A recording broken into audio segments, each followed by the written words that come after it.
বিসমিল্লাহির রহমানির রহিম। হে সমস্ত জগতবাসী, আজ আমি শামীম আলী চিশতি আপনাদের সামনে যে আলোচনাগুলো নিয়ে আসলাম, সেই আলোচনাগুলো অবশ্যই খেয়াল করে শুনবেন। ইনশাল্লাহ এই আলোচনাগুলো যদি শুনতে পারেন এবং এই আলোচনা যদি মতে আপনি চলতে পারেন, ইনশাল্লাহ আপনি এই পৃথিবী থেকে আল্লাহর অলি হয়ে যেতে পারবেন। তবে আল্লাহর অলি, অলি শব্দের অর্থ কি? আল্লাহর বন্ধু। আর আল্লাহর বন্ধু হয়ে যাওয়া মানে কি? আল্লাহ কোরআনে কি বলেছে? যে আমার বন্ধুদের কোনো ভয় নেই, তারা কখনো চিন্তিত হবে না, তাদের হেফাজত আল্লাহ নিজেই করবে। সুবহানাল্লাহ, আলহামদুলিল্লাহ। তবে আজকের যে আলোচনাটি সেটি হলো কি, আপনারা থাম্বনেলে কি পেয়েছেন যে কোন কোন আঘাতগুলো সইতে পারলে আপনি আল্লাহর অলি হয়ে যাবেন। আর আল্লাহর অলি হয়ে যাবেন, এই যে কথাটি এত সুন্দর করে আর গুছিয়ে কি সুন্দর করে বলে ফেলা হলো। কিন্তু দেখেন, আল্লাহর অলি হওয়া অনেক বিষয়, আচ্ছা, অনেক ধৈর্য ধারণ করতে হবে। এখন আমি বলবো যে আলাপটি, যে দেখেন, মানুষ যখন আল্লাহর অলি হয় তখন কিন্তু সে দুনিয়াতে বলি হয়। বলি কি? মৃত মানুষের মতো হয়ে যায়। আচ্ছা, যাই হোক, আজকের আলোচনার মূল হবে সেটি হলো, দেখুন যে কোন কোন আঘাতগুলো সইলে আপনি আল্লাহর অলি হয়ে যাবেন, কোন কোন আঘাতগুলো সইতে পারলে আল্লাহর অলি হওয়া যায়, এই সম্পর্কে আপনারা সুন্দর মতো শুনতে থাকুন ইনশাআল্লাহ। সেই কথাগুলো হলো, দেখুন, সমাজে, বাড়িতে, প্রাঙ্গণে, অফিসে, ব্যবসা বাণিজ্যে এবং নিজের ফ্যামিলিতে। আচ্ছা, আপনি দেখতেছেন এই ফ্যামিলিতে যদি আপনি একদিন চাকরি না করেন বা একদিন টাকা পয়সা এনে না দেন বা একদিন বাজারের খরচ না দেন, তাহলে কিন্তু আপনাকে ছাড়া সংসারটা কেমন একটা এলোমেলো হয়ে যাবে। সে জায়গার ভিতরে আপনি সব কিছু করছেন, কিন্তু ফ্যামিলির লোকে আপনাকে গুরুত্ব দিচ্ছে কম, মানছে না এবং কথাবার্তা উল্টাপাল্টা বলছে। আর এগুলো শুনে আপনি মুচকি হেসে দিয়ে আপনি ভাবছেন যে তারা বোঝে না, আল্লাহ তাদেরকে বোঝার জ্ঞান দাও। কিন্তু সে কিন্তু একবারও বলেনি যে আমারটা খাস, আমারটা চলিস, আমারটা ফিরিস, সব কিছু করিস, তুই আমার সাথে খারাপ ব্যবহার করিস, আমাকে দেখতে পারিস না, এই কথাটা আপনি বলেন না। অথচ হাসি মুখে তাদেরকে উত্তর দেন এবং আল্লাহর কাছে বলেন যে আল্লাহ তুমি হেদায়েত প্রাপ্ত করার মালিক। হে আল্লাহ, যত দুঃখ কষ্ট তুমি দাও আমাকে সহিবার শক্তি দিও। কিন্তু তাদেরকে বুঝ দেয়, কিন্তু তাদেরকে ধমক দেয় না, তাকে কটু কথা বলে না যে আমি তোদেরকে কামাই করে খাওয়াই। আচ্ছা, গেল এটা। সমাজে চলতে গেলেও দেখা যায় যে অনেক মানুষের মধ্যে কারোর সাথে ঝগড়াঝাটি বা কোনো প্যাচ হয়েছে বা কেউ ঋণে পড়ে গেছে বা সে মার খাচ্ছে, তখন এই দৃশ্য দেখে বলতেছে যে বাবা তোমার কি সমস্যা, তোমাকে ওনারা টর্চারিং করছে কেন, তোমাকে ওনারা মারছে কেন? তখন তিনি বলতেছে, দেখেন, আমি কিছু টাকা নিয়েছিলাম এদের কাছ থেকে, যে আমার মা খুব অসুস্থ, যে আমাকে 10,000 টাকা দিন। দেখেন, 10,000 টাকা তিনি দিয়েছে, আমার কাছ থেকে সই নিয়েছে, কিন্তু সইটা নিয়েছিল সাদা ব্লাইন্ড কাগজের মধ্যে, যেখানে কোনো লেখা ছিল না। কিন্তু আমি তো ঠেকেছি, আমার মা অসুস্থ, মরে মরে অবস্থা।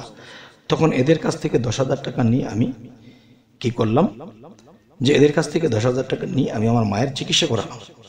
এরপরে তারা সেই কাগজের মধ্যে 20,000 টাকা লিখে রেখেছে এবং মাসে মাসে তাদেরকে এত টাকা দিতে হবে। দেখেন, আমি তো গরিব মানুষ, নিয়েছি 10, লিখে রেখেছে 20, তার মধ্যে প্রতি মাসে মাসে আমার কাছ থেকে 2,000 টাকা নিচ্ছে। এখন আমি কুলাতে পারছি না, এখন তারা আমাকে মারধর করে। আচ্ছা, তখন এই ব্যক্তিটি কি করলেন? এই ব্যক্তিটি তাকে সাহায্য করে তার বাকি টাকাগুলো তাদেরকে ফেরত দিয়ে দিলেন, তাকে মুক্ত করে দিলেন। কিন্তু ওই লোকটা একসময় তাকে ভালো বলতে বলতে একসময় সেই লোকটি আবার তাকে খারাপ বলতে শুরু করেছে, যে দেখো, আমি তাকে এরকম একটা ঋণের দায় থেকে তাকে রক্ষা করা হলো, আমার উছিলায় তাকে আল্লাহ রক্ষা করেছেন, কিন্তু সে দেখো মানুষের সাথে আমার ভালোটা একসময় বলেছে, এখন সে আমার খারাপটা বলে। আচ্ছা, যে খারাপটা বলে এটা কিন্তু অন্তরে, হৃদয়ে একটা আঘাত নেওয়ার মতো জিনিস, কিন্তু আপনি সেই আঘাতটি নিলেন না আর আল্লাহর কাছে বললেন, হে আল্লাহ তুমি হেদায়েতের মালিক। আচ্ছা, তাহলে এই আঘাতটুকু তিনি পেয়েছেন, কিন্তু এই আঘাতটি তিনি নিলেন না, মুখে হাসির ছলে উড়িয়ে দিলেন।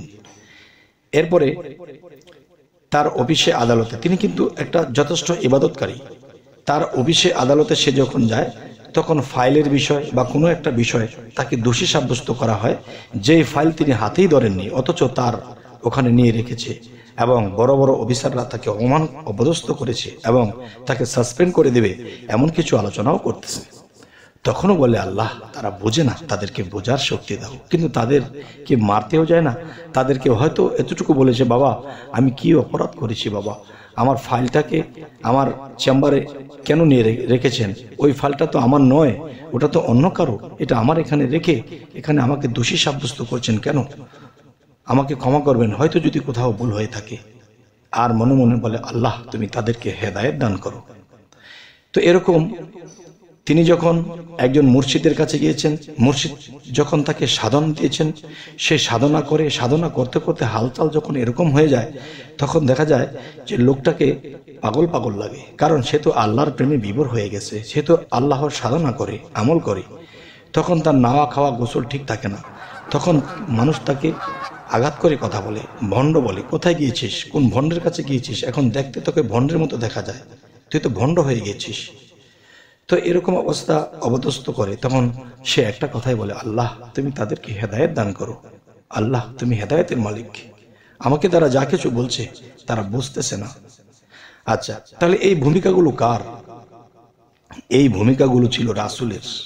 কেন?